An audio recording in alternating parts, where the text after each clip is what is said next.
Does the Matrix exist?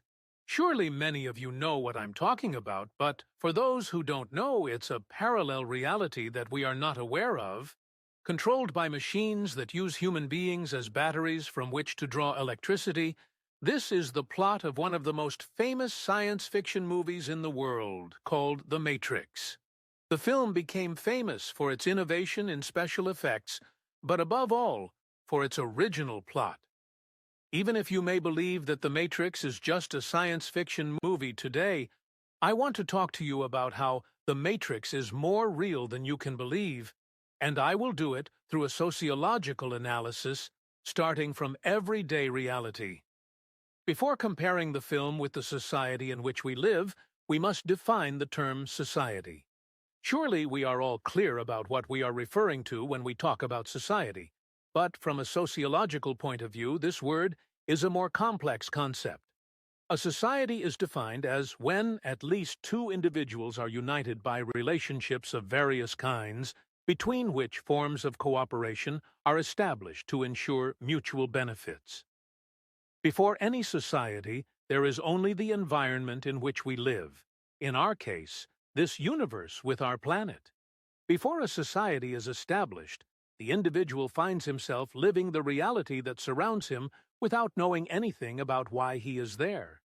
And this is the condition for every form of life, whether we are talking about a human being, an animal, or a plant. Although we can wonder about the nature of this reality, and man has always tried to give himself an answer through philosophy, religion, and science, in reality, no one has ever been able to answer. This natural condition of the living being inevitably places the human being in a kind of oblivion where uncertainty is the most persistent state of mind. The existence of the human being, however, is crossed by continuous needs such as getting food, finding shelter from atmospheric events, and also looking for a refuge to protect oneself from any predators. Often, however, the human being is not able to do everything alone, and for this reason, he seeks the collaboration of other individuals who, in order to collaborate together, will have to divide the tasks and give themselves rules. It is at this point that we can speak of the birth of a society. Now, if we compare the film The Matrix to this brief analysis, we can identify many aspects in common. In the film The Matrix, the reality corresponds to a dark and desolate place where the human being would struggle to survive. The Matrix, or the virtual reality in which human beings live their lives.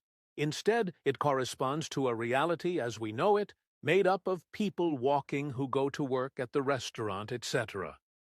The Matrix, however, is nothing more than a prison where men are kept asleep and powered because machines can draw electrical energy from their bodies.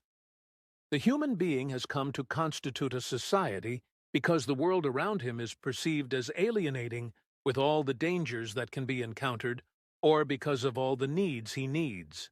In establishing a society, however, the human being has found himself having to give up part of his freedom in exchange for the benefits he can derive from it.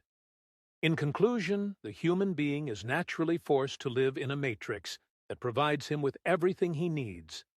That is, an organized society that provides for all needs, even at the sacrifice of his individual freedom.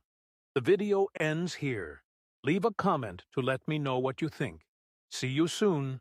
Goodbye.